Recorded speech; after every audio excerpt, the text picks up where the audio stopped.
everybody, it's Wootini from GayGamer.net here with another video podcast. This week I want to talk about another Street Pass event that I went to, Street Pass NYC. This was the rain date because last weekend's, technically it rained, so he had created a rain date in case it rained of the following Friday, but even though it was kind of drizzling, a lot of people still showed up, so it wasn't really necessary to have a rain date. But it was Good Friday, I got out of work a little early, so I figured, what the hey, it's on my way home. They were meeting outside of the Borders near Penn Station, so I figured why not just swing by, see who shows up, whatever. Also, popped into Borders, and I got this awesome little plush domo, which I love.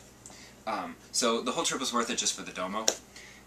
But then I did also run into a whole bunch of them, and we street passed, and a bunch of them, now that I've met them twice, I get level 2 characters, and I can't wait to go to the next one and get level 3 characters and find me, because then they can do more damage and I can get through those stupid rooms a little bit faster.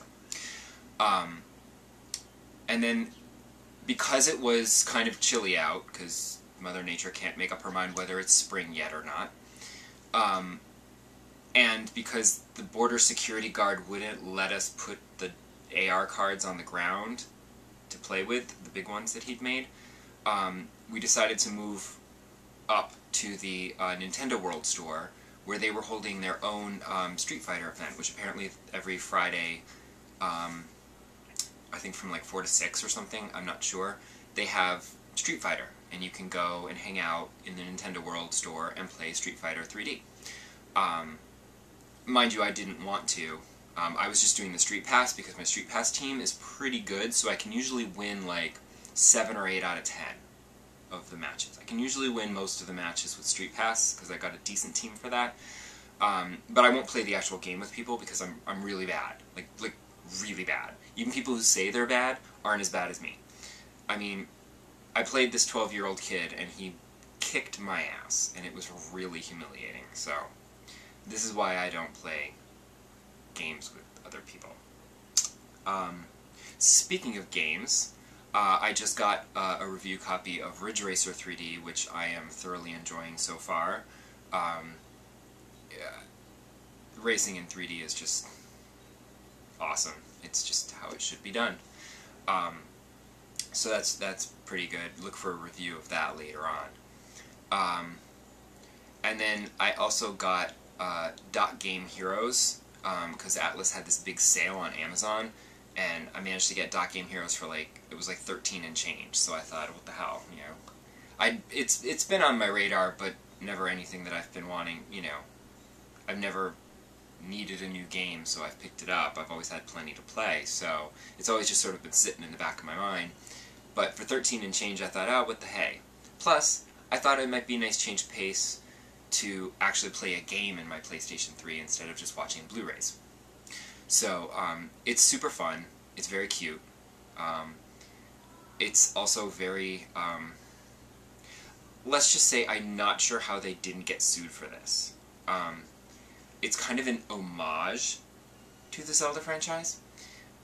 It's literally the same plot. Some of the music sounds a little too similar. So I'm not sure how they legally got away with this, except to say it's an homage, so it's just, we're honoring the series. You know, I don't know. But so far, it's very cute, it's fun, and I haven't tried to customize a character yet, because it's a little daunting to looking at the screen and all. It's like, I'm not sure I'm ready for that yet. So I'm just playing the game now, just for fun. And then one last thing I want to talk about, we were doing some spring cleaning, even though it felt like summer today, because, you know, we went from winter to summer. It's like, we skipped spring, I don't know what's going on. Anyway, I stumbled across this ancient copy of Electronic Gaming Monthly from February of 1996 with an ultra-exclusive 20 pages, 200 pictures of the upcoming Ultra 64 from Nintendo, which, you know, is kind of ridiculous. Right? Super Mario 64. Doesn't it look awesome? You can't wait to play it. But more awesomely is their, that didn't make it made the cover, but it wasn't their main cover. The main cover is Batman Forever, exclusive look at Acclaim's new arcade fighter for the next to worst Batman movie. I still think Batman and Robin is worse. Cover story, Batman Forever. Here's some screens that look really crappy. Turn the page. Oh look, it's Spot Goes to Hollywood, and oh, yeah, this is your cover story. One page with some crappy tiny thumbnail screenshots. Really? That just cracked me up. Also enjoyed looking at all the old ads and all the old PlayStation games that I remember fondly. And it sort of makes me want to go dig out my old PlayStation and, well, my PlayStation 2, and play some old PlayStation classics. Oh, actually no, I don't need to do that, because the old PlayStation 1 games will play on my PS3. Then I can enjoy it from the comfort of my couch instead of having to go into the bedroom and use the old crappy TV. Anyway, that's all I have for this week, and I'm sorry, this week wasn't that good. What can I tell you? They're not all going to be gems, people. Bye! See you next week.